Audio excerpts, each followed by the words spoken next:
Hello students, good afternoon. तो अभी हम लोग प्रैक्टिस बैच में कुछ क्वेश्चंस देखेंगे। तो आपका प्रैक्टिस बैच में चल रहा था आपका सरफेस केमिस्ट्री, है ना। तो समझ सरफेस केमिस्ट्री का जो है ऑब्जेक्टिव कुछ देखे थे हम लोग, और अभी कुछ ऑब्जेक्टिव हम लोग अभी पढ़ेंगे, ठीक है। तो आप लोग कमेंट कीजिएगा आंसर को, किसका क्या होगा, है ना।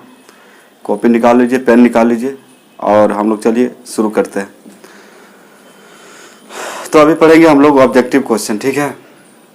तो उसमें शायद 14 या 15 क्वेश्चन हुआ था सरफेस केमिस्ट्री में। तो आज हम लोग पढ़ेंगे, यदि 14 क्वेश्चन हुआ होगा तो आज पढ़ेंगे हम लोग 16 क्वेश्चन।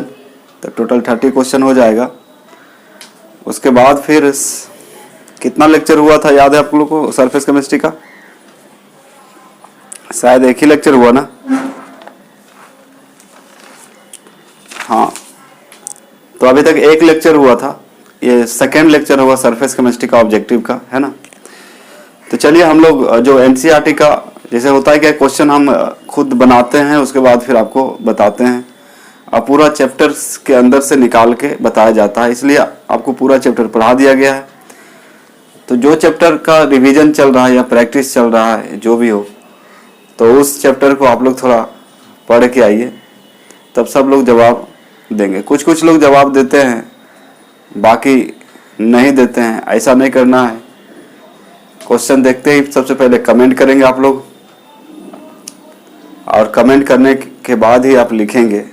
स्क्रीनशॉट रख सकते हैं उसका, उसके बाद लिख लेंगे आराम से। सबसे पहले आपको जवाब देना है, इससे पता चलेगा कि आपको कितना याद है ना। तो इससे आपका जांच हो जाएगी आपको कितना याद है। तो चलिए हम लोग शुरू करते हैं अभी ऑब्जेक्टिव क्वेश्चन, है ना। समय बहुत जल्दी से रफ्तार से भाग रहा है, बीच में पूजा आने वाला है। सेंटर तो अभी लगता है खुलेगा नहीं। तो हम लोग क्या करेंगे, इस तरह से पढ़ते रहेंगे और सिलेबस हम लोग कंप्लीट कर लेंगे पहले। उसके बाद यदि बाद में सिलेबस आता भी है बोर्ड की तरफ से,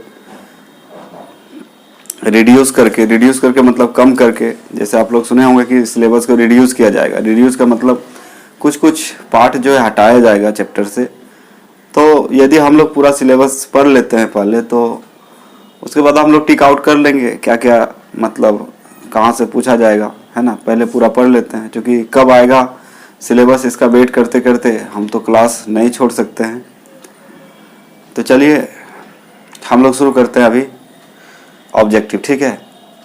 कॉपी कलम निकाल लीजिए, आइए हम लोग पढ़ते हैं।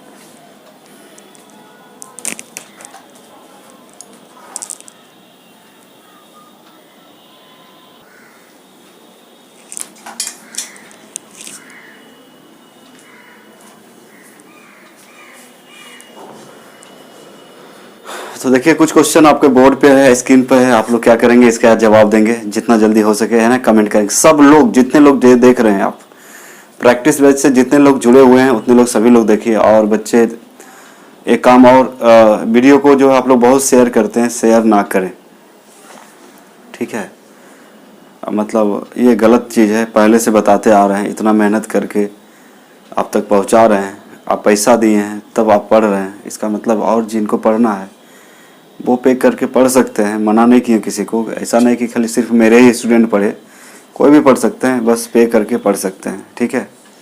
तो इस हालत में हम पढ़ा रहे हैं, तो आपको थोड़ा भी समझ में आना चाहिए कि ऐसा नहीं करना है। या फिर जिनको शेयर करते हैं आप, क्योंकि हम तो आपके पास है नहीं, तो जिनको यदि आप शेयर करते हैं तो उनसे बोलिए कि आप जो है सर से बात कर लें, उसके बाद पढ़िए, कोई दिक्कत नहीं है। पे कर दीजिए, कोई ज़्यादा अमाउंट नहीं है, इतना सारा तो एक महीना का फ़ी भी नहीं होता है जितना लिया गया आपसे, ठीक है। और मेंटेनेंस खर्च भी बहुत ज़्यादा होता है आपका, मतलब बहुत सारे काम होते हैं जिसमें तो बिना पैसा तो कुछ होता नहीं, आप समझ सकते हैं। तो मान लिया जाए मेरे पास यदि सुविधा नहीं रहता, या सुविधा हम नहीं करते आपके लिए, तो आपको नहीं पढ़ा पाते। तो ये सुविधा जो दी जा रही है इसके लिए भी तो खर्च होता है ना। अब देखिए स्थिति ख़राब है, मेरा तबीयत ख़राब है, बैचेज छूट रहा है, कोशिश कर रहे हैं, फिर भी आपको प्रैक्टिस बैच पढ़ा रहे हैं, ताकि आपको लगे नहीं कि सर पैसा ले लिए 500 रुपया भागे। 500 रुपये कोई चीज़ कुछ दिए ही नहीं आप, उसका कोई मतलब ही नहीं निकलता है। ठीक है, जितना मेहनत किया जाता है आपके लिए, क्वेश्चन बनाओ रात में बैठ के, चैप्टर को निकाल के एनसीईआरटी से क्वेश्चन निकालो, लिखो, फिर आपको पढ़ाओ, तो आपसे बहुत ज़्यादा मेहनत करना पड़ता है। दूसरी बात है, इसको कम ए में मत लें, है ना। आपको चैप्टर वाइज पढ़ाया जा रहा है, तो आप एक काम करेंगे कि जिनको आप भेजते हैं उसको थोड़ा ये बोल दीजिए कि एडमिशन ले लो। ऐसा मत कीजिए, गलती, काहे कि जितना एडमिशन है उससे ज़्यादा व्यूअर्स हो जाते हैं। ये गलत चीज़ है और ये आपका काम है, हम क्या कर सकते हैं इसमें। आप जब गलत कर रहे हो तो हम इसमें क्या करें। मेरे सामने तो नहीं हो, कौन कर रहा है पता भी तो नहीं चल रहा है। अब पता नहीं चल रहा है इसका मतलब है कि आप ऐसा करेंगे, ये गलत चीज़ है। ऐसा मत कीजिएगा, नहीं तो बहुत इसका बुरा प्रभाव पड़ेगा आप पे। जो लोग भी शेयर करते हैं, जिनको भी शेयर करते हैं फालतू में, बहुत ही बुरा प्रभाव पड़ने वाला है। आपको खुल के बोल दे रहे हैं, ठीक है। क्योंकि आपको जो पढ़ाया जा रहा है बहुत ही हर सिचुएशन में आपके साथ हैं। हम भी चाहते तो आपको नहीं पढ़ाते, बोलते कोचिंग खुलेगा देखा जाएगा। क्योंकि कोचिंग में एडमिशन करवाए ना, तो कोचिंग में एडमिशन करवाए हो तो कोचिंग खुलेगा तब पढ़ना, ऐसा बोल सकते थे। लेकिन ऐसा किए कभी? कंटिन्यू जब से हम पढ़ा रहे हैं, कंटिन्यू आपको पढ़ाया जाए, चाहे मेरा हालत जो भी हो फिर भी पढ़ाया जा रहा है। इसे शेयर मत कीजिएगा। और आप कोशिश करें दोस्तों तक बोल सकते हैं कि आप एडमिशन ले लो, उसके बाद पढ़ो, क्योंकि इससे बहुत लाभ होने वाला है। अभी आपको पता नहीं चलेगा, क्योंकि चैप्टर वाइज ऑब्जेक्टिव आपको मिल रहा है, सही सही ऑब्जेक्टिव मिल रहा है। डायरेक्ट हम एनसीईआरटी उठा के क्वेश्चन बनाते हैं, रात में सुबह पढ़ाते हैं आपको, दिन में पढ़ाते हैं आपको। ऐसा नहीं कि क्वेश्चन बैंक उठाए या ये वो उठाए उससे लिख दिया। क्वेश्चन बैंक में ढूंढ लीजिए, क्वेश्चन जो पूछा गया वो तो मिल जाएगा इसमें, लेकिन उसके अलावा भी देख लीजिएगा आप। इसलिए कॉपी में लिखते हैं फिर पढ़ाते हैं आपको, क्वेश्चन निकालते हैं बीच बीच से, कहाँ से क्वेश्चन पूछा जा सकता है। तो इतना मेहनत करने की क्या ज़रूरत है? किसके लिए किया जा रहा है? आपके लिए किया जा रहा है ना।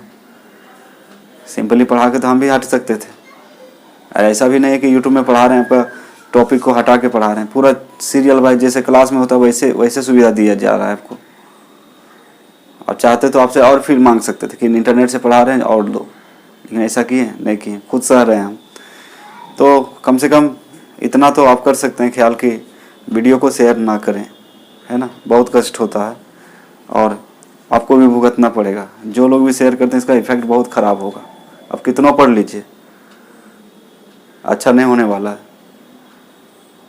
अब बोलिए टीचर होकर ऐसा बोल रहे हैं अच्छा नहीं होने वाला है। हम नहीं बोल रहे हैं, क्योंकि बुरा काम का बुरा नतीजा होता है। हम बोले या ना बोले, इसलिए आपको अलर्ट कर रहे हैं। इसका प्रभाव बहुत ही ख़राब होगा। जो शेयर करते हैं वीडियो को फालतू में, जो पेड नहीं किया उनको भी शेयर करते हैं, तो ये गलत चीज़ है। इसका प्रभाव बहुत ही बुरा, आज लिख लीजिए कॉपी में, बहुत ही प्रभाव बुरा पड़ने वाला है। आप कितनों टैलेंट हो पढ़ने में, दिक्कत हो जाएगा। क्योंकि हमें पता है, हम झेल चुके हैं। गलत काम का गलत नतीजा ही निकलता है। क्योंकि हमारा ये ब्रेन है ना, हमारे हाथ में नहीं है, कभी भी कुछ हो सकता है, डिस्टर्ब हो सकता है। इसलिए अलर्ट कर रहे हैं आपको, बार बार बता रहे हैं आपको कि आप ऐसा ना करें। करना भी नहीं चाहिए, नहीं तो उसका रिजल्ट आप भुगतिएगा। तब समझिएगा सर बोले थे, अलर्ट हो जाते ठीक रहता। सेंड ना करें किसी को, शेयर मत कीजिए। हमसे बात करवाइए, एडमिशन लेने बोलिए, ये अच्छी बात है। उसके बाद पढ़िए, क्योंकि हम पसीना का पैसा लेते हैं, फालतू में नहीं लेते हैं, ठीक है। मेहनत करना पड़ता है। मेरा बेड पर देखिएगा तो पूरा कॉपी किताब ही भरा रहता है पूरा, है ना। दूसरा चीज़ कुछ नहीं रहता है। जहाँ देखिए बुक ही दिखेगा मेरा रूम में, कॉपी ही दिखेगा, वो अपना लिखा हुआ। तब जाके यदि आपको विश्वास नहीं होता है तो आप देख सकते हैं, ये देख सकते हैं कॉपी। ऐसा नहीं कोई कॉपी मतलब क्वेश्चन बैंक उठाया उससे लिख दिए, खुद लिखते हैं। रात में लिखना पड़ता है, एक एक मतलब लाइन पढ़ना पड़ता है, लाइन को पढ़ के फिर उससे निकालना पड़ता है, फिर हिंदी इंग्लिश करना पड़ता है, फिर आपको पहुंचाते हैं। जहाँ से प्रैक्टिस बेस शुरू किए हैं वहाँ से आप देख सकते हैं, पूरा हाथ से लिखे हैं इसको पहले, है ना। उसके बाद आपको पढ़ाया जाता है, खाली ऑब्जेक्टिव है। तो आप समझ सकते हैं कितना मेहनत करना पड़ता है। एनसीईआरटी को एक एक लाइन पढ़ो। एनसीईआरटी आसान आपको समझ में आ रहा है क्या? सभी बुक का बाप है ये। सब बुक का उत्पत्ति एनसीईआरटी से हुआ। एक एक वर्ड का इसमें ढेर सारा मीनिंग निकलता है। जो 10 सेंटेंस में लिखाएगा वो एक सेंटेंस में एनसीईआरटी लिखता है। उसको समझ के लिख के बीच बीच से क्वेश्चन निकाल के उसको ऑप्शन बना के तब जाके आपको पढ़ाया जा रहा है। और आप इस तरह से करेंगे तो फिर मनोबल टूट जाता है ना, अच्छा नहीं है। तो ये अच्छी आदत नहीं है। लास्ट बार रिक्वेस्ट कर रहा हूँ, उसके बाद हम बोलने नहीं जाएंगे, जो मर्जी हो कीजिएगा। लेकिन आपसे रिक्वेस्ट एक बात है कि हर सिचुएशन में आपको हेल्प करें, तो आपको भी हेल्प करना ज़रूरी है। जैसे मान लीजिए मेरा तबीयत ही ख़राब है, डॉक्टर के पास जाएंगे, फ्री में इलाज कर देगा? नहीं करेगा, ठीक है, नहीं करेगा, हटा देगा। ठीक उसी प्रकार हम पढ़ा रहे हैं, तो आपसे ज़्यादा कुछ नहीं लिया गया है। बस क्या लिया गया है, आपको लिया गया है इंटरनेट चार्ज होता है, लाइट देखिए जल रहा है, बड़ा सा वेपर लाइट 2-3 यूनिट उठ जाता है, एक वीडियो बनाने में उठ जाता है, समझ रहे हैं। रात में जगो, क्वेश्चन बनाओ, फिर पढ़ाओ। मेरे पास ऐसी नहीं स्क्रीन नहीं है कि मतलब लैपटॉप में बटन को दबाए यहाँ पे आ गया बोल दी, ऐसा तो थोड़ी है। हम खुद बनाते हैं, खुद सही ढंग से बना के आपको दिया जाता है, ताकि आपको एग्ज़ाम में कोई दिक्कत ना हो, कोई कन्फ्यूजन नहीं हो। क्योंकि आप क्वेश्चन बैंक पढ़ के जाते हैं तो ठीक है, लेकिन उसमें बहुत सारा गलतियाँ हैं, उसको कौन सुधारेगा। क्वेश्चन आजकल के जो पूछने का तरीका है, चैप्टर के बीच बीच से पूछता है, तो बीच से पूछता है तो बीच से नए क्वेश्चन बना के देंगे, कैसे होगा। सब क्वेश्चन एनसीईआरटी से ही रहता है। टोटल क्वेश्चन बोर्ड में एनसीईआरटी के एग्जाम्पल्स हो या इंडेक्स हो या उसका हेडलाइन हो, सबसे रहता है, या फिर बीच बीच से निकाल के रहता है, लेकिन बाहर एक भी क्वेश्चन नहीं रहता है। और आप क्वेश्चन बैंक पढ़ने चले तो होगा क्या, उसमें तो जहाँ तहाँ का क्वेश्चन उठा के डाल दिया है, माथा ठोकते रहिए, कहाँ से आ गया ये, कहाँ से आ गया। तो आपको फुली एनसीईआरटी बताया जा रहा है, टेंशन नहीं है। तो चलिए आप लोग क्या करेंगे, तो ऐसा नहीं करेंगे। आप लोग जितना भी दोस्त हो उसको मोटिवेट करें, बताएं कि समय है अभी, आप लोग क्या करें, एडमिशन ले लें, आराम से पढ़ें, बहुत ही लाभ होने वाला है, बहुत ही लाभ। बहुत बच्चे बोलते हैं कि नहीं हम अब कर लेंगे, अपने से कर लेंगे। हाँ कीजिएगा, लेकिन पढ़ा तो दिया हूँ सब, आप कर सकते हैं अपने से, लेकिन होगा क्या कि मतलब आपको उतना एक्सपीरियंस है नहीं। दूसरी बात, पहली बार आप केमिस्ट्री पढ़ रहे हो, आपको एक बड़ा महान केमिस्ट्री का ये नहीं हो गए हैं, बहुत ज़्यादा पसीना बहाना पड़ता है तब एक एक चीज़ जो समझ में आता है। तो समझाने के लिए मुझे भी बहुत काम करना पड़ता है। ऐसा नहीं कि मतलब हम गॉड गिफ्टेड हैं, हमको सब कुछ आता है, आए खड़ा हुए बोल दिया, ऐसा नहीं। बिना मेहनत का कुछ नहीं होता है। पढ़ने के लिए भी पढ़ाना ज़रूरी होता है, पढ़ाने के लिए भी पढ़ना ज़रूरी होता है, ठीक है। और आप तो एग्ज़ाम देने वाले हैं, तो आपको तो डायरेक्ट क्वेश्चन दिया जाएगा, आपको तो बनाना पड़ेगा। तो बहुत सारा जब मेहनत करते हैं, एक तरह से तपते हैं, डेडिकेशन करते हैं, तब पढ़ाते हैं। यदि ऐसा ही पढ़ाना रहता, हंसा खिला के निकालना रहता, तो हमको कोई मेहनत करने की ज़रूरत नहीं था। आते आराम से, जो जो इजी टॉपिक है, जो आपको पसंद आएगा, जो एग्ज़ाम से कोई मतलब नहीं है, आपको तो पसंद वही आता है जो एग्ज़ाम से मतलब नहीं रहता है। अधिकांश स्टूडेंट को लगता है बड़ी बढ़िया है। तो आपको हर तरह के क्वेश्चन, हर तरह के चीज़ टॉपिक वाइज पढ़ाया जा रहा है। आप यदि मेहनत नहीं करते हैं, है ना, ज़बरदस्त मेहनत नहीं करते हैं, तो आपको खुशी कहाँ से मिलेगी। आपको यदि खुशी चाहिए तो आपको पढ़ना पड़ेगा। जैसे हम पढ़ाते हैं, यदि एक दिन भी क्लास नहीं लेते हैं किसी कारणवश, ऐसे तो हम क्लास नहीं छोड़ने वाले हैं, टाइमली सब कुछ करते हैं, लेकिन अब इंटरनेट से पढ़ाते हैं तो कभी मोबाइल प्रॉब्लम, कभी इंटरनेट प्रॉब्लम, कभी अपलोड होने में दिक्कत आता है। मेरी गलती नहीं है, हम टाइमली सब कुछ करते हैं, लेकिन एक दिन भी क्लास यदि हम नहीं लेते, मुझे नींद नहीं आता। क्योंकि मेरा सबसे पहला काम चीज़ होता है कि सबसे पहले हम काम करें, लेकिन शरीर को देखना भी ज़रूरी है। लेकिन अब क्या किया जाए, अब इसको कितना सुलाया जाए। अब इसको बेड पे ही पड़े छोड़ देंगे तो पड़े रहना चाहेगा। लेकिन मेरे पास जो भरोसा किए हुए हैं बच्चे लोग, आशा किए हुए हैं, उनको भी तो देखना है, ठीक है। तो इसलिए सब कुछ सोचते हुए हम काम करते हैं। और विशेषकर सबसे ज़्यादा टेंशन रहता है आप लोगों का, कि आप लोगों का रिजल्ट अच्छा हो, जिसके लिए हम क्या करें, कैसे पढ़ाएं, क्या बताया जाए जो कि एग्ज़ाम में आए डायरेक्ट। इसलिए हम पूरा टॉपिक पढ़ा देते हैं। बाद में आपका जो रेडी हो चुका है, गैस क्वेश्चन जो कहते हैं आप लोग, असाइनमेंट हम बोलते हैं उसको, गैस क्वेश्चन नहीं बोल सकते हैं, असाइनमेंट बोलते हैं, उससे 2 नंबर और 5 नंबर क्वेश्चन डायरेक्ट रहता है, उसका प्राइस होगा 120 रुपया होगा। तो आपको बहुत जल्दी प्रोवाइड कर दिया जाएगा, है ना। उससे आप पढ़ सकते हैं आराम से। उसमें लिमिटेड क्वेश्चन है और क्वेश्चन के साथ आंसर हैं। तो कोई भी बच्चा मेरे क्लास को, बाहर का कोई भी उसको खरीद के, क्योंकि कोरोना चल रहा है इसलिए पहले इस बार प्रोवाइड कर रहे हैं, पहले बना दिए हैं। कोरोना काल है, बहुत बच्चे के पास मोबाइल नहीं है, पढ़ नहीं पा रहे हैं। बहुत सारा आता है, सर मेरे पास मोबाइल नहीं, हम क्या करें, कैसे पढ़ें सर। कॉल आता है, वो बहुत ख़राब लगता है कि मेरे पास तो उतना अभी कुछ है नहीं, नहीं तो मोबाइल भी दे देते कि लो पढ़ो। लेकिन दिक्कत ये है अभी जो सिचुएशन चल रहा है, जीने के लिए सोचना पड़ रहा है कि जिंदा कैसे रहें। ये हालत हो चुका है, समझ सकते हैं। 7-8 महीने से सेंटर बंद होने का मतलब है अभी सोचना पड़ रहा है कि जिए कैसे। अब जिंदा रहना है तो खाना तो पड़ेगा ही, रहने के लिए तो घर चाहिए ही चाहिए। तो कहने का मतलब सब कुछ मेंटेन करना बहुत दिक्कत हो गया अभी, है ना। सिचुएशन गंभीर है। दूसरी बात है, इस सिचुएशन में आपके साथ हैं हम, तो आप मेरे साथ गद्दारी ना करें, नहीं तो इसका रिजल्ट खराब ही होगा। बुरा काम का बुरा नतीजा होता है, आपको पता होना चाहिए, ठीक है। तो ऐसा मत कीजिएगा। शेयर यदि करते हैं, जिनको भी शेयर करते हैं उसको बोलिए कि आप एडमिशन ले लो यार, ऐसा क्यों कर रहे हो। किसी के साथ गद्दारी करना अच्छी बात नहीं है, क्योंकि हम लोग इंडियन हैं।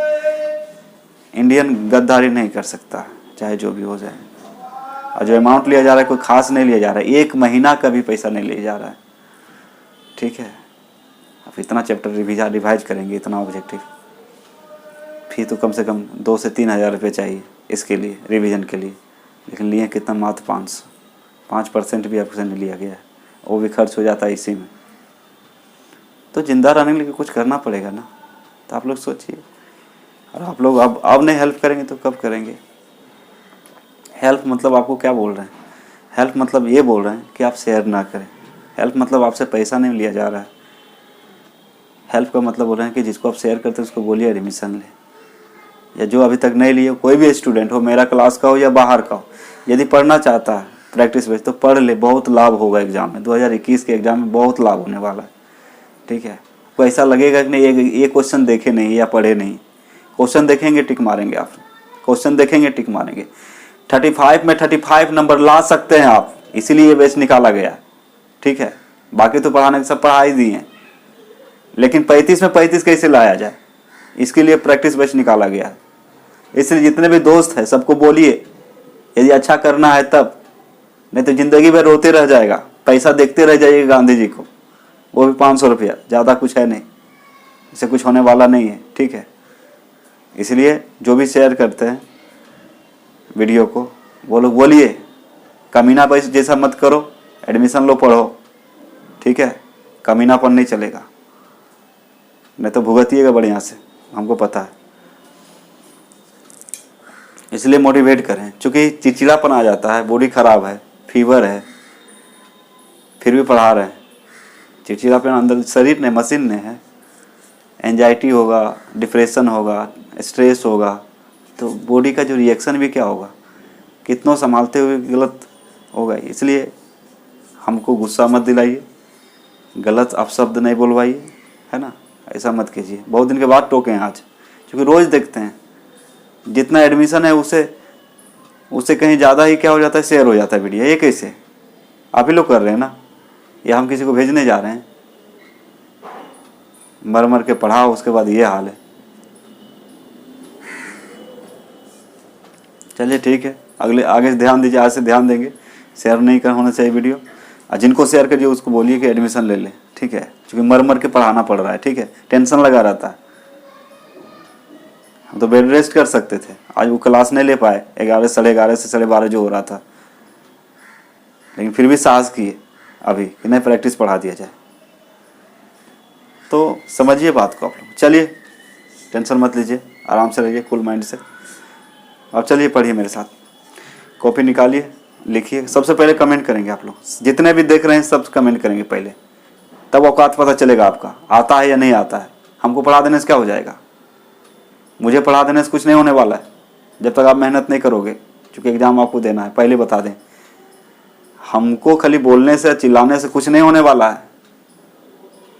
आपको मेहनत करना पड़ेगा, पढ़ रहे हैं तो। यदि आप पढ़ रहे हैं तो पढ़ना पड़ेगा आपको, गार्जियन को भी कष्ट नहीं देना है, अपने आप को भी कष्ट नहीं देना, समाज को भी कष्ट नहीं देना है। झोला छाप स्टूडेंट बनने की जरूरत नहीं है यहाँ पे। इसलिए मन से पढ़ें, आप लोग ध्यान से पढ़ें, रिवीजन करें, और जो याद हो जाता है उसको लिखने की प्रैक्टिस करें, तब कुछ होने वाला है। ठीक है, सफलता पाना ये कोई हंसी खेल की बात नहीं है, याद रखिएगा। सफलता पाना हंसी खेल की बात नहीं है। इसलिए सफल यदि होना चाहते हैं तो आप अभी इस फील्ड में हैं, स्टडी के फील्ड में हैं, नॉलेज को प्राप्त करते हैं, तो नॉलेज आपको होनी चाहिए, सीधा बात है। फालतू में टाइम वेस्ट करने से कोई फायदा नहीं है। तो चलिए हम लोग शुरू करते हैं। अभी आप लोग जल्दी से क्या करेंगे, कमेंट करेंगे। ठीक है, तो चैप्टर नंबर 5 का सेकेंड लेक्चर है आपका सरफेस केमिस्ट्री का। उसके बाद हम 2 नंबर लेकर आ रहे हैं बहुत जल्दी आपके लिए। ठीक है, उम्मीद करती जल्दी तबीयत ठीक हो जाए, उसके बाद जो है मन से पढ़ा सकें आपको। देखिए, pine oil is used in, pine oil is used in, चीड़ का तेल का उपयोग किया जाता है। चीड़ का तेल का उपयोग किया जाता है। तो कहाँ किया जाता है, किस प्रोसेस में किया जाता है, ये आपको बताना है। चीड़ का जो तेल है किस प्रोसेस में किया जाता है। चीड़ का तेल, इसको पाइन ऑयल बोलते हैं। तो आप पढ़े थे, आपको फ्रोथ फ्लोटेशन मेथड बताए थे। उसमें क्या किया जाता है, जो सल्फाइड ऑर्स होते हैं उसका प्यूरिफिकेशन किया जाता है। तो उसमें क्या होता है, एक कंटेनर होता है बड़ा सा, उसमें आपका फैन लगा रहता है, व्हील लगा रहता है। ठीक है, उसके बाद उसमें हम लोग लिक्विड डालते हैं, पानी डालते हैं, उसमें चीड़ का तेल डालते हैं, और डालने के बाद क्या होता है, उसको जब घुमाते हैं तो फिर झाग बनता है। और वो झाग के साथ जो सल्फाइड अयस्क है ऊपर आ जाता है। झाग के साथ क्या होता है, हल्का होने के कारण ऊपर आ जाता है, और ऊपर आने के बाद उसको बाहर निकाल के क्या करते हैं, सुखा लेते हैं। तो कहने का मतलब वहाँ पे हम लोग चीड़ का तेल पहली बार आप सुन रहे होंगे, कोई दिक्कत नहीं है, याद कर लीजिए। चीड़ का तेल जो है उपयोग किया जाता है फ्लोटेशन मेथड में। तो इसको पहले हम बता दिए क्या है आपका फ्रोथ फ्लोटेशन। क्योंकि 4 ऑप्शंस यहाँ पे हैं, froth flotation, contact process, electrolytic process, lead chamber process. Okay, तो froth flotation, contact process, electrolytic process, lead chamber process. तो इनमें से देखिए, कॉन्टैक्ट प्रोसेस तो होता है संपर्क विधि होता है, इसका उपयोग किया जाता है सल्फ्यूरिक एसिड बनाने में। इलेक्ट्रोलाइटिक प्रोसेस तो मतलब होता है क्या कि एल्युमिनियम वगैरह को जो प्यूरिफिकेशन किया जाता है उसमें। उसके बाद लेड चैम्बर प्रोसेस, शीशा कक्ष विधि, इसमें तो नाइट्रिक मतलब बनाया जाता है। तो सबका अलग अलग, लेकिन फ्रोथ फ्लोटेशन के समय तेल का जो यूज किया जाता है वो तेल का नाम है चीड़, अंग्रेजी में बोलता है पाइन ऑयल। याद रखिएगा, पाइन ऑयल का हिंदी क्या होता है, चीड़ का तेल, जो किसका उपयोग किया जाता है, झाग बनाने के लिए। किसमें, फ्रोथ फ्लोटेशन प्रोसेस में या फ्रोथ फ्लोटेशन में। ठीक है, याद रखिए, इसको बोलते हैं झाग प्लवन, हिंदी में बोलते हैं झाग प्लवन। जिनको नहीं आता लिख लें, ऐसे पढ़ा चुके हैं 6 नंबर चैप्टर में, झाग प्लवन। मोलिब्डेनम एमओ बोलते हैं इसको, एक्स एच, अमोनिया के उत्पादन के लिए मोलिब्डेनम कार्य करता है। क्या कार्य करता है भाई, आपको बताना है क्या कार्य करता है, बताना है आपको क्या कार्य करता है। ठीक है, तो क्या बोल रहा है भाई, for manufacturing of ammonia molybdenum MOXH, ammonia के उत्पादन के लिए मोलिब्डेनम कार्य करता है। पहला option catalyst, B number promoter, C number poison, और डी नंबर नन मतलब इनमें से कोई नहीं। ठीक है, तो कैटालिस्ट का मतलब होता है उत्प्रेरक। समझिए, जिनको नहीं आता लिख लेंगे, जिनको नहीं आता है क्या करेंगे, लिख लेंगे, मुंह फाड़ के नहीं रहेंगे। ठीक है, बोल देते हैं हम, लेकिन हाँ जब वीडियो देखते हैं पूरा 100% कॉन्सेंट्रेशन होना चाहिए, तभी कुछ गेन कर पाओगे, पढ़ सीख पाओगे। ठीक है, जब भी वीडियो देखते हैं तो 100% कॉन्सेंट्रेशन होता है। आज हम सबका हिंदी बोल देते हैं, ऑप्शन का भी हिंदी बोल देते हैं। ठीक है, तो आप बच्चा नहीं रह गए, आप लिख सकते हो। तो जिनको नहीं आता है वो क्या करेंगे, लिख लेंगे। तो ए नंबर ऑप्शन है कैटालिस्ट का मतलब होता है उत्प्रेरक, कैटालिस्ट का मतलब उत्प्रेरक होता है। प्रोमोटर का मतलब होता है वर्धक, प्रोमोटर का मतलब क्या बोलेंगे यहाँ पे, वर्धक बोलेंगे, बढ़ाने वाला, इंक्रीज करने वाला। पॉइजन का मतलब बोलते हैं विष कारक, पॉइजन का मतलब क्या होता है, विष कारक यहाँ बोलेंगे। और डी नंबर नन का मतलब इनमें से कोई नहीं। तो उत्प्रेरक होगा, वर्धक होगा, और इसको बोलते हैं विषकारक होगा, या फिर इनमें से कोई नहीं। कौन होगा, मोलिब्डेनम का काम क्या है अमोनिया के निर्माण में। तो देखिए, उसमें फेरस या फेरस ऑक्साइड जो यूज करते हैं अमोनिया के मैन्युफैक्चरिंग में, वो कैटालिस्ट होता है। वो क्या होता है आपका, कैटालिस्ट होता है। तो कैटालिस्ट का जो पावर बढ़ाता है, कैटालिस्ट का जो कैटालाइटिक पावर बढ़ाता है या एक्टिविटी बढ़ाता है, कैटालाइटिक पावर या एक्टिविटी को जो बढ़ाता है उसका नाम रखा गया है प्रमोटर, जिसको हिंदी में क्या बोलते हैं, वर्धक बोलते हैं। क्या बोलते हैं, वर्धक बोलते हैं। याद रखिएगा, आपको पढ़ा चुके हैं विस्कारक और वर्धक, विस्कारक और वर्धक, प्रमोटर एंड पॉइजन आपको पढ़ा चुके हैं। तो आंसर क्या होगा यहां पे, जल्दी से जवाब दें। 4 ऑप्शन है आपके, क्या बोलिएगा, प्रमोटर। ऑप्शन क्या होगा भी, प्रमोटर।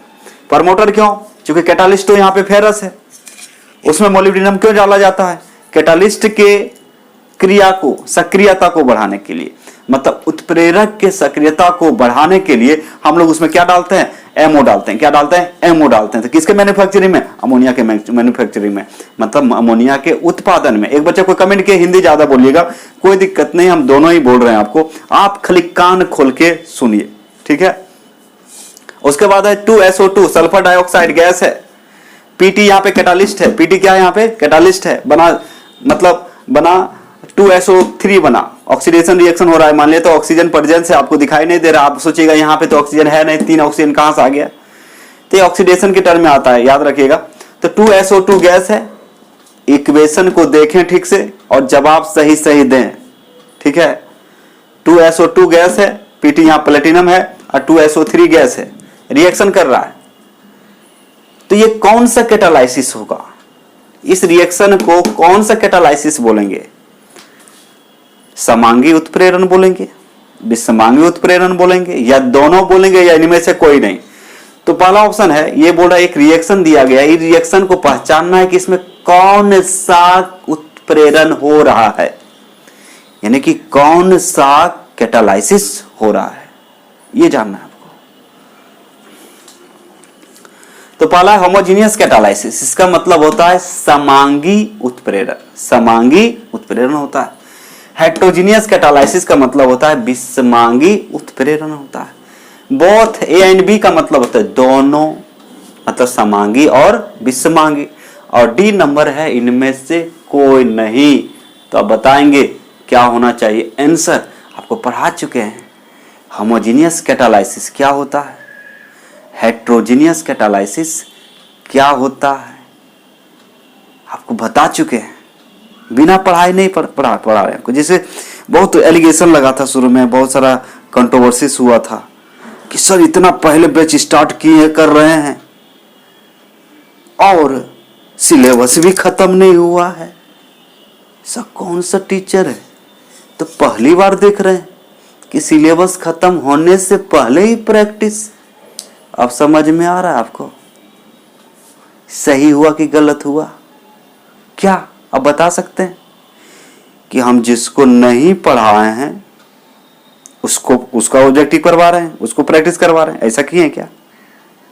कितने मूर्ख लोग हैं जो इस तरह का उस समय बहुत लंबा चौड़ा भाषण दिया करते थे, 3 दिन तक 4 दिन तक परेशान किया, कैसे शुरू कर दिए, कैसे, अरे बूढ़ो बाक, पढ़ा रहे हैं हम, सजेशन लें आपसे। मतलब आज के मियाँ कल के सेठ ना। अब समझ में आ रहा क्या सही किए थे, कमेंट करेंगे सही किए थे ना बैच स्टार्ट करके। जो कमेंट करके ज्यादा ढिंढोरा पीट रहे थे वो थाली बजाते रहे, नहीं तो हाथ बजाते रहे। इसलिए जो भी डिसीजन लेते हैं आपके लिए, वो आपको फ्यूचर को आज अच्छा होगा, क्योंकि आपको पता होना चाहिए प्रेजेंट जो है फ्यूचर को डिसाइड करता है। प्रेजेंट अभी का पोजीशन ही फ्यूचर को डिसाइड करता है। इधर बोल रहा है, पहले स्टार्ट कर रहे हैं, बूढ़ो बकात में। आपको समझ में आ रहा है, एक चैप्टर नहीं है जी, ढेर सारा चैप्टर। हम तो भाई निकले साधु संत, नहीं पढ़ाएंगे तो पूरे पढ़ाएंगे, वो भी कैसे पढ़ाएंगे, चैप्टर वाइज पढ़ाएंगे। तो हम अलर्ट नहीं रहेंगे, सोते रहेंगे तो हो जाएगा क्या, नहीं होगा ना। हाँ, तो समझिए बात को। इसलिए जो स्टूडेंट अभी तक एडमिशन नहीं लिए हैं उनको थोड़ा समझाइए, कान में तेल दे के सो गया है, उसमें पानी डालिए तब उठेगा। ये काम किसका है? आपका। ये काम मेरा थोड़ी है। स्टूडेंट को बताना, मोटिवेट करना, उसको उसकी सफलता के बारे में भी सोचना। हम तो खाली पढ़ा ही सकते हैं ना, लेकिन जो भी बच्चे आएंगे वो किस पर डिपेंड करेगा? आप पे करेगा। तो आप गुरुजी के लिए इतना भी नहीं कर सकते हैं। मतलब अपना काम बनता, भाड़ में जाए जनता। वही तो कर रहे हैं मेरे साथ। अपना काम बन रहा है, भाड़ में जाए सर जी। ऐसा नहीं है, ठीक है? ऐसा नहीं करना है, ध्यान से। तो कभी गलत डिसीजन आपके लिए हम नहीं लेंगे, है ना? बेफिक्र रहिए, आप आराम से पढ़िए, ठीक है? थोड़ा मूड खराब है, तबीयत खराब है, फिर भी थोड़ा सा हंसना जरूरी है, नहीं तो फिर नहीं पढ़ा पाएंगे ना। चेंज करना। अब हम मेरी तबीयत खराब है, तबीयत खराब है, के पढ़ाता नहीं होगा, नहीं होगा, नहीं। ये बॉडी ऐसे भी खत्म होने वाला है, तो इसको यूज करो। ऐसे भी ये शरीर जो है रहने वाला नहीं है, इसलिए जब तक सांस तब तक आस। दूसरी बात है, जितना रात दिन इसका भरपूर यूज कीजिए। हाँ, दाना पानी दीजिए। अब मशीन है तो मशीन के लिए दाना पानी चाहिए ना, लेकिन मतलब इस पे रहम मत कीजिएगा, शरीर पर रहम। हाँ, हम कब रहम करते हैं? जब ज्यादा हो जाता है, वो उठ ही नहीं पाते हैं, या फिर बॉडी कांप रहा है, तो उस समय हम क्या करते हैं? थोड़ा सा रेस्ट दे देते हैं। लेकिन हल्का सा भी हमको फील हुआ कि नहीं अच्छा लग रहा है, ठीक है, तो फिर से हम काम करना शुरू कर देते हैं। इसलिए बॉडी को रेस्ट दीजिए, कम से कम, मतलब जितना जिसको चाहिए उतने ही दीजिए, दाना पानी देते रहिए। और इतना खाली ध्यान में रख लीजिए कि ये मेरा है नहीं, ये चला जाएगा, एक दिन खत्म हो जाएगा। इसलिए जब तक हैं तब तक इसका बढ़िया से लाभ उठा लें, कुछ ऐसा काम कर लें कि दुनिया आपका नाम लेते रहेगा। ये रहे या ना रहे, नाम आपका चलते रहे, ये सोच दिमाग में बैठा लीजिए, अपने आप काम करने का मन करेगा। ठीक है, तो नेक्स्ट क्वेश्चन देखते हैं बच्चे। तो ये तो हो गया ना। अच्छा, इसका आंसर नहीं बताए। अब देखिए, आप खुद बता सकते हैं। होमोजेनियस कैटालाइसिस में क्या बताए थे? जब रिएक्टेंट और कैटालिस्ट दोनों सेम फेज में होगा। हिंदी में क्या बोलते हैं? जब अभिक्रियक या अभिकारक और उत्प्रेरक, अभिकारक और उत्प्रेरक दोनों यदि सेम फेज यानी कि समान अवस्था में होगा। अभिक्रियक यानी कि अभिकारक और उत्प्रेरक। उत्प्रेरक के बारे में आपको बहुत चर्चा की है, बहुत बता चुके हैं। उत्प्रेरक किसको बोलते हैं? उत्प्रेरक बोलते हैं जो रासायनिक अभिक्रिया की दर को बढ़ा देता है। रासायनिक अभिक्रिया की दर को क्या करता है? बढ़ाता है। उसको क्या बोलते हैं? उत्प्रेरक बोलते हैं बच्चे। मतलब उत्प्रेरक की उपस्थिति में जो रेट ऑफ रिएक्शन है, अभिक्रिया की दर है, वो इनहेंस हो जाता है, मतलब ज्यादा हो जाता है, बढ़ जाता है। बता चुके हैं। आपके फादर भी क्या है? उत्प्रेरक है। क्योंकि आप यदि नहीं पढ़ रहे, रूम में ऐसे सो रहे हैं, पापा आ गए, आप बोल के गए कि नहीं रूम में हम पढ़ने जा रहे हैं, और आप ऊपर से मोबाइल देख रहे हैं, तो पापा आते ही आप क्या करेंगे? पापा कुछ बोलेंगे नहीं, खाली पापा का आप देख लेंगे, उसके बाद आपका पढ़ाई जो स्पीड पकड़ लेता है। तब पापा आपको मारने गए क्या, डांटने गए क्या, लतियाने गए, लेकिन आपका पढ़ाई का स्पीड क्या होता है? बढ़ जाएगा। तो पापा आपका कैटालिस्ट है, हम आपका कैटालिस्ट हैं, हम भी आपका कैटालिस्ट हैं, क्योंकि मेरे सामने आप गलत नहीं कर सकते। दूसरी बात, हम यदि आपको मोटिवेट कर दिया, आपके बदले पढ़ने नहीं जाएंगे, लेकिन सिर्फ मोटिवेट कर देंगे, तो आप में एनर्जी आ जाती है। आप 10 गुना एनर्जी के साथ पढ़ते हैं, 100 गुना एनर्जी के साथ आप पढ़ते हैं। तो कहने का मतलब है, एनर्जेटिक रहिए, चाहे जो भी हो जाए, एनर्जेटिक रहिए। अब देखिए, तो आपको पता चल गया होमोजेनियस कैटालाइसिस क्या होता है। याद रखना है, अभिकारक अभिकारक अभिकारक और उत्प्रेरक, अभिकारक और उत्प्रेरक दोनों समान अवस्था में होगा। अब समान अवस्था क्या होता है?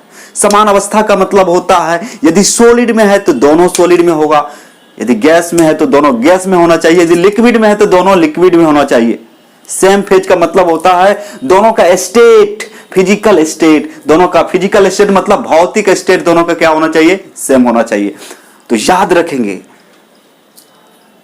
समांगी उत्प्रेरण से आप क्या समझते हैं? आपको पढ़ा चुके हैं, उसी से क्वेश्चन है, उसी से ये क्या है? आपका क्वेश्चन है। इसका मतलब आपको क्या याद रखना है कि वैसे उत्प्रेरण की प्रक्रिया होमोजेनियस कैटालाइसिस के बारे में बता रहे हैं। वैसे उत्प्रेरण की प्रक्रिया जिसमें अभिकारक और उत्प्रेरक दोनों समान अवस्था में हो। समान अवस्था मतलब है यदि गैस में है तो दोनों गैस में होगा, सॉलिड में है तो दोनों सॉलिड में होगा, लिक्विड में है तो दोनों लिक्विड। इस प्रोसेस को कहा गया समांगी उत्प्रेरण कहा गया। क्या कहा गया? समांगी। आया समझ में? आप बताओ, आप इसको क्या बोलिएगा? इसको बोलिएगा आप अभिकारक या अभिक्रियक। अब पीटी यहां पे कैटालिस्ट है, पीटी यहां पे क्या है? कैटालिस्ट। अब ये देख रहे हैं गैस अवस्था में है और ये आपका सॉलिड अवस्था में है। ये आपका गैस अवस्था में है, ये आपका सॉलिड अवस्था में। दोनों का अवस्था सेम नहीं है, दोनों का अवस्था, सिंपल बात है, सेम नहीं। और जब दोनों का अवस्था सेम नहीं है, दोनों का अवस्था सेम नहीं है, तो होमो होगा कि हेट्रो होगा? होमो होगा कि हेट्रो होगा? तो आप बोलिएगा हेट्रोजीनियस होगा। क्या होगा? हेट्रोजीनियस, मतलब विषमांगी होगा। तो याद रखिएगा वैश्य प्रक्रिया जिसमें उत्प्रेरक और अभिकारक या अभिकारक और उत्प्रेरक की अवस्था समान ना हो, वैश्य प्रक्रिया जिसमें अभिक्रियक या अभिकारक और उत्प्रेरक का अवस्था समान ना हो, तो उसे विषमांगी उत्प्रेरण कहते हैं, उसे विषमांगी उत्प्रेरण कहते हैं। तो कहने का मतलब ये है अभिकारक और ये है आपका कैटालिस्ट। दोनों का अवस्था सेम है क्या? क्योंकि ये गैस अवस्था में है, ये सॉलिड अवस्था में है, दोनों का अवस्था चेंज है, एक गैस है एक सॉलिड है। हाँ, ये गैस रहा है और ये भी गैस रहता तो बोलते हैं होमोजेनियस कैटालाइसिस है, लेकिन ये गैस है और एक सॉलिड है, मतलब दोनों का अवस्था सेम नहीं है, दोनों का फेज सेम नहीं है। इसका मतलब कौन सा उत्प्रेरण होगा? होमोजेनियस कैटालाइसिस होगा, हेटेरोजेनियस कैटालाइसिस होगा, बोथ ए एंड बी होगा, या नन ऑफ दीज होगा? कौन होगा? आप बताइए कौन होगा आंसर? बी। आंसर क्या होगा बच्चे? बी। आए समझ में? नेक्स्ट क्वेश्चन, इसी के आधार पे दूसरा क्वेश्चन है, इसी के आधार पे दूसरा क्वेश्चन आपका आंसर बताना है। 2SO2 गैस, यदि नहीं दिख रहा हो तो आप लिख लेंगे 2SO2G, G for gas, O2 gas, और यहां पे जो है एरो के ऊपर जो रखा है वो कैटालिस्ट है। वो क्या है? आपका कैटालिस्ट है। और प्रोडक्ट क्या मिला? 2SO3 मिला। 2SO3 ये आपका प्रोडक्ट मिला।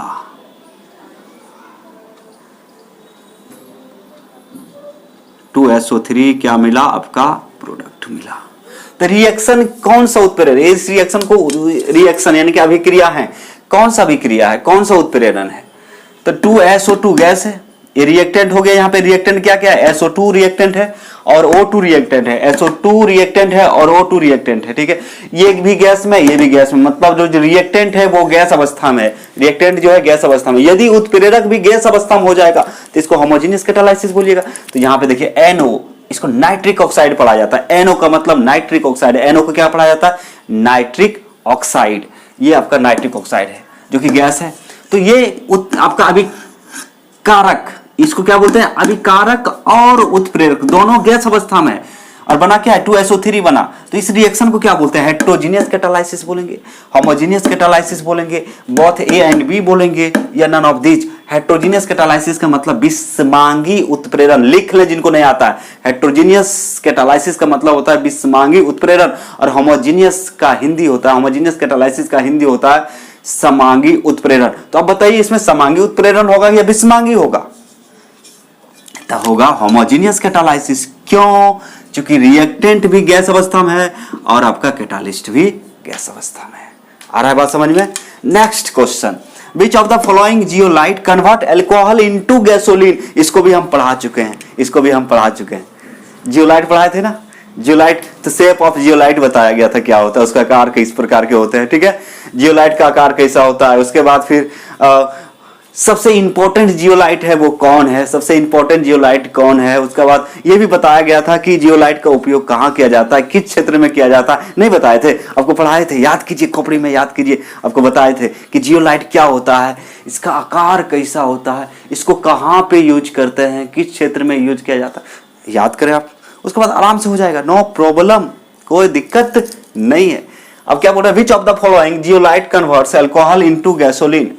निम्नलिखित में कौन सा जियोलाइट, निम्नलिखित में कौन सा जियोलाइट अल्कोहल को, किसको, अल्कोहल को गैसोलीन में बदलता है?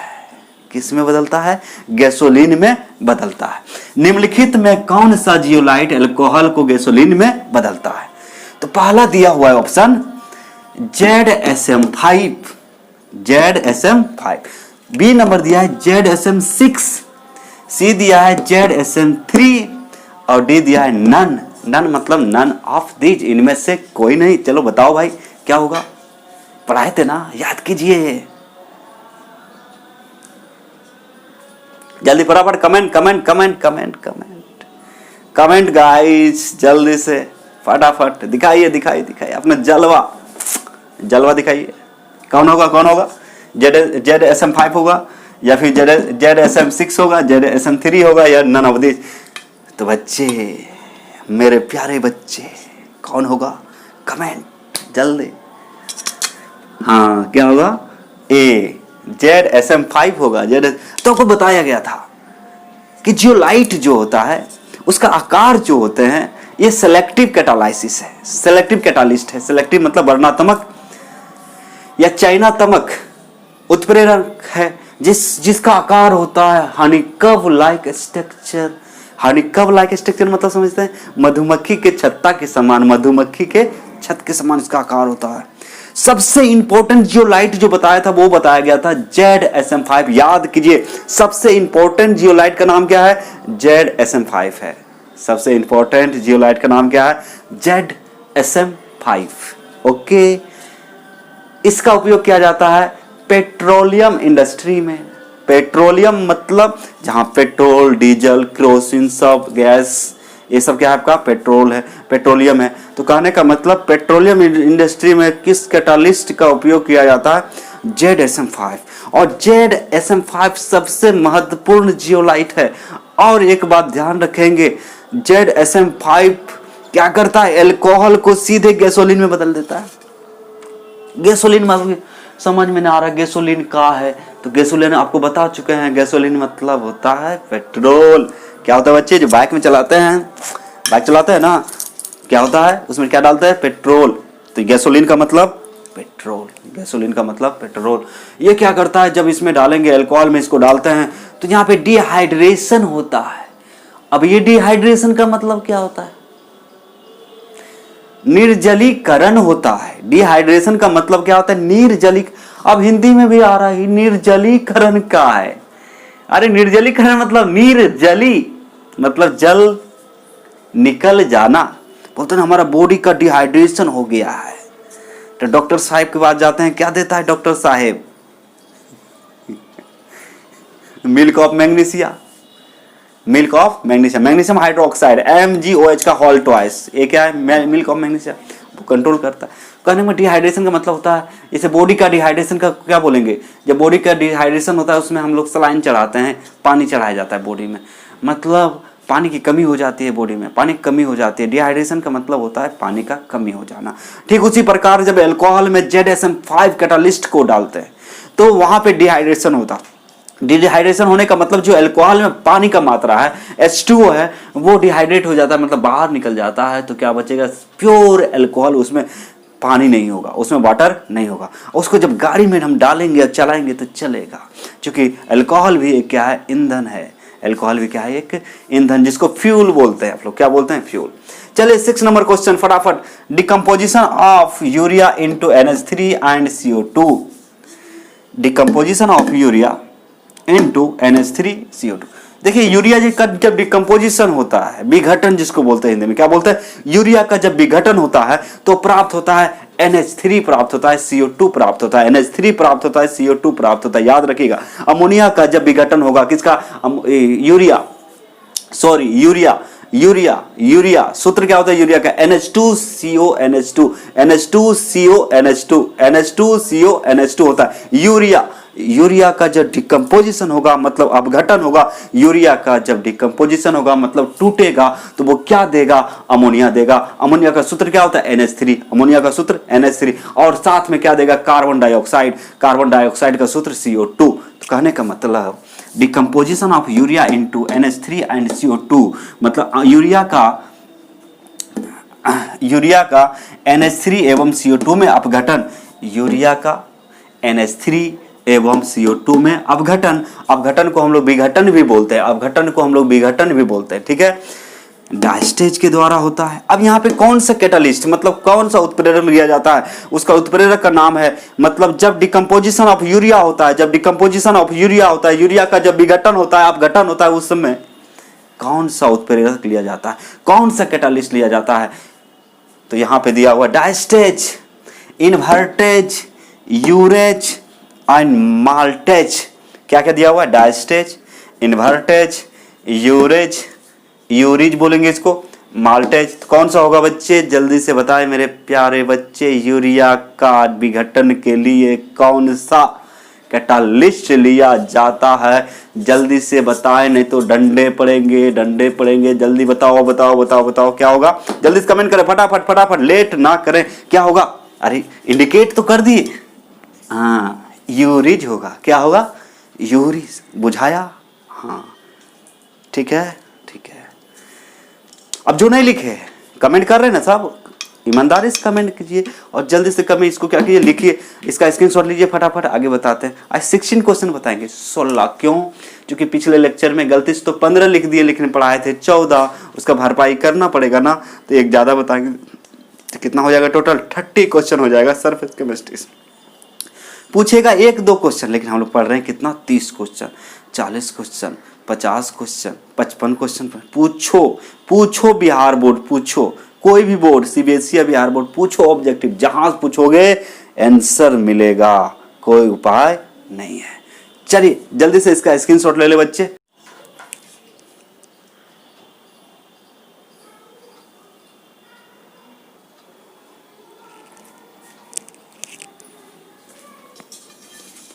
हेलो बच्चों, तो देखिए नेक्स्ट क्वेश्चन, 6 क्वेश्चन तक उधर किए थे, है ना? 4 क्वेश्चन और लिखे हैं।